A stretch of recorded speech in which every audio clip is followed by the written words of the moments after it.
그러면 이제 2022년부터 필수가 되는데 행정학이 전략이 조금 바뀌어야 돼요. 조금이 아니라 상당히 바뀌어야 돼요.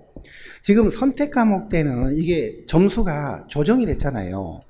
그러니까 일단 난이도가 조금 높아질 거는 확실해요. 필수 과목이 되면 난이도가 분명히 높아집니다. 왜냐하면 출제위원들이 선택 과목, 지금 같은 선택 과목 때는 자기 과목을 어렵게 내버리면 자기 과목을 선택을 안 할까봐 경쟁적으로 쉽게 출제돼요. 경쟁적으로. 너무 쉬워요. 난이도가 변별력이 없어요. 지금 합격생들의 평균 행정학 점수가 한 90.5 정도 되거든요, 현재. 그런데 필수 과목이 되면 많이 떨어질 거예요. 2009년도 사례가 있잖아요. 아주 유명한 악명 높은 사례가 있어요. 행정학의 합격생들의 평균 점수가 65점. 65점. 그러니까 그냥 고시를 방불케 할 정도로 마음 놓고 어렵게 출제를 해버리는 거예요. 출제위원들이. 그러니까 그때만큼 어렵게 되지는 않더라도 좌우간 난이도는 높아질 거예요. 왜냐하면 과목 선택 경쟁을 안 해도 되기 때문에. 강론이나 디테일한 부분까지 좀 출제가 될 가능성은 매우 높아요. 매우 높습니다. 그래서 결국은요, 설사 난이도가 높아지지 않는다 하더라도 한 문제 싸움이 돼요.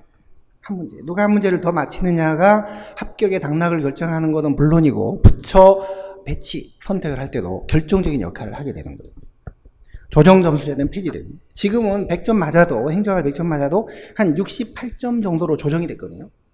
그러니까 10점 차이가 나도 실제로는 6.8밖에 차이가 안 나는 거예요. 전체 표준 점수로 환산을 할 때는. 그러니까 아무래도 행정학보다는 필수 과목, 100점으로 처리되는 필수 과목에 더 신경을 쓸 수밖에 없는 그런 구조였는데, 이제는 원 점수 그대로 100점 만점으로 그대로 경쟁을 하는 거예요. 고득점이 절대적으로 필요한 거예요. 한 문제가 합격의 당락은 물론이고 부처 선택에도 영향을 줍니다. 우리가 부처 선택을 할 때 어떻게 선택하는 줄 아세요? 여러분들이 합격을 하셔도 행복한 고민이 있어요. 어느 부처를 갈까? 잘 몰라요. 그러니까 근무하는 선배 합격생한테 물어봐요. 선배, 거기 어때요? 저 거기 가고 싶은데 가도 괜찮을까요? 그럼 선배가 뭐라 그래요? 백발백중 뭐라 그래요? 여기만 오지 마라. 여기만 오지 마라. 그러니까 선배들한테 물어갖고는 절대 객관적인 정보를 얻을 수가 없어요. 그러니까 대한민국에서 정부 조직 관리 개편 전방에 대해서 저만큼 전문가가 없어요. 제가 그런 경험을 토대로 부처 상담을 해드린 거예요. 필기 성적 70%하고 부처마다 조금씩 다른데요. 자기소개서 20%하고 의학을 보는 부처도 있어요. 중소기업부, 산자부, 문체부 이런 데 의학을 봅니다. 의학이 10점 또는 20%를 반영한 데도 있어요. 이렇게 결정이 되거든요. 그러나 자소서는 별 차이가 안 나고 무난하게 쓰면 다 중을 줍니다. 아주 특별히 잘 쓰지 않는 한은 상을 안 줘요. 아주 못 쓰지 않는 한도 하를 안 줘요. 거의 차이가 안 나고 필기 성적으로 거의 결정이 돼요. 결국 합격생들의 분포가, 응시생들의 성적 분포가 평균 점수로 한 407점 정도의 커트라인이 되거든요. 5과목 봐서 407점. 근데 거기에 한 몇백 명이 몰려 있는 거예요. 한 문제. 한 문제만 더 맞으면 6.8이 행정학에서 6.8이 올라가잖아요. 6.8이. 근데 이제 필수 과목이 되면 5점이잖아요. 5점. 한 문제가. 5점이면 그 5점 사이에 수백 명이 걸쳐 있는 거예요. 수천 명이. 합격생들 중에서도 내가 한 문제를 더 맞히면 한 50등이 올라가는. 한 문제를 덜 맞히면 합격을 해도 한 50등이 밀리는 거고, 50등이면은 문체부 갈 사람이, 그 한 문제를 맞췄더라면 문체부를 갈 수 있는 사람이 중소기업부를 가야 되고, 중소기업부를 갈 수 있는 사람이 한 문제를 덜 맞히면은 해수부를 가야 돼. 해수 그리 나쁜 부처냐? 좋죠? 목포 앞바다. 넘실거리는 파도, 깜빡이는 등대, 반짝이는 등대, 푸른 파도, 하얀 돛담배. 좋지요. 하루 이틀은. 우울증 걸립니다. 우울증.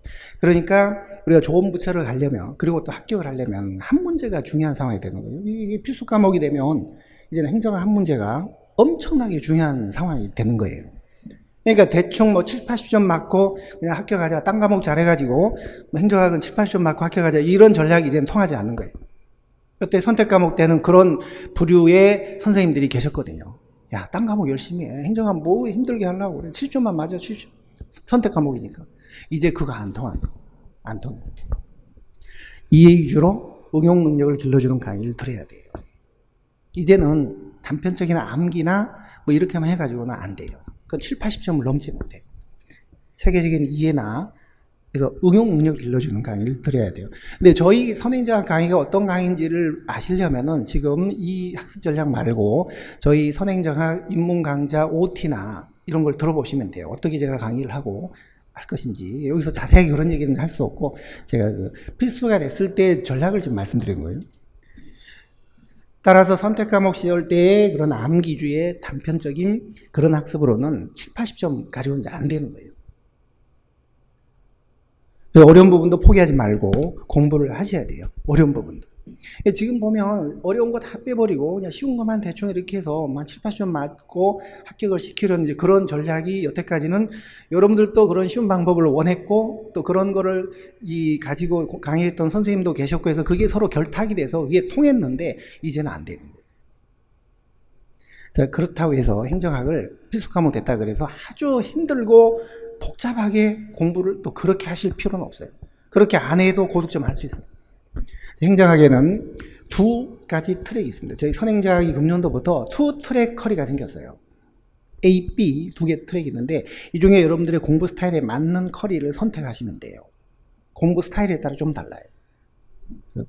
투 트랙 커리를 소개를 드릴게요. 일단 필수 과목이 되면 난이도는 높아질 거다. 한 문제 싸움이 된다. 확실하죠.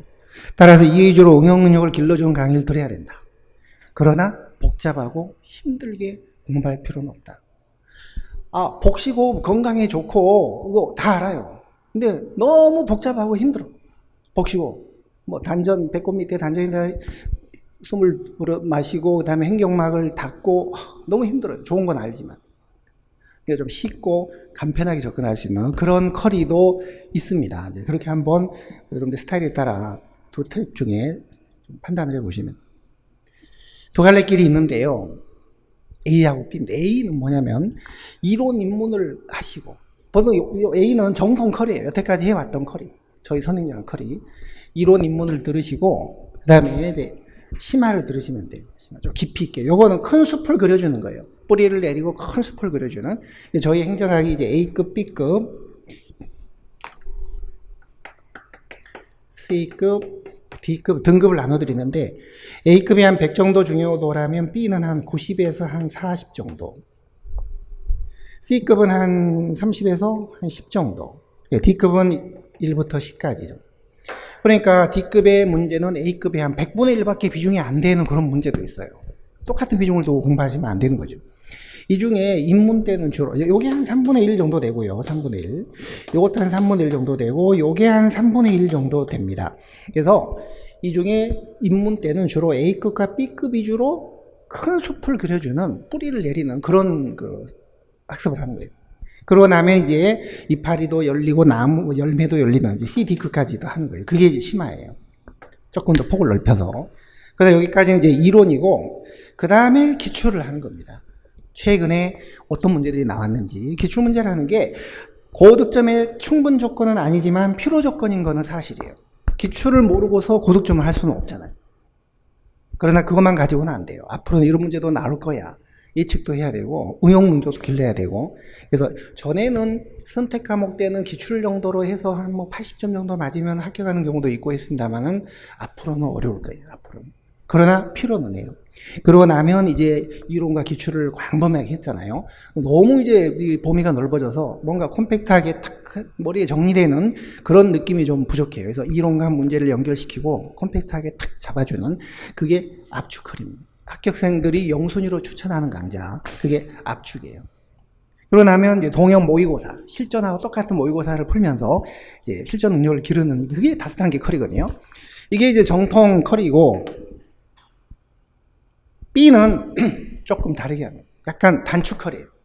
나는 이론을 복잡하게 처음부터 이해하고 정리하고 뭐 흐름을 쫙 너무너무 복잡하고 힘들어서 난 싫다. 나는 그냥 문제부터 보면서 이론 문제가 나왔으니까 이론 문제가 풀릴 정도로까지만 이론을 간단히 정리하고 싶다.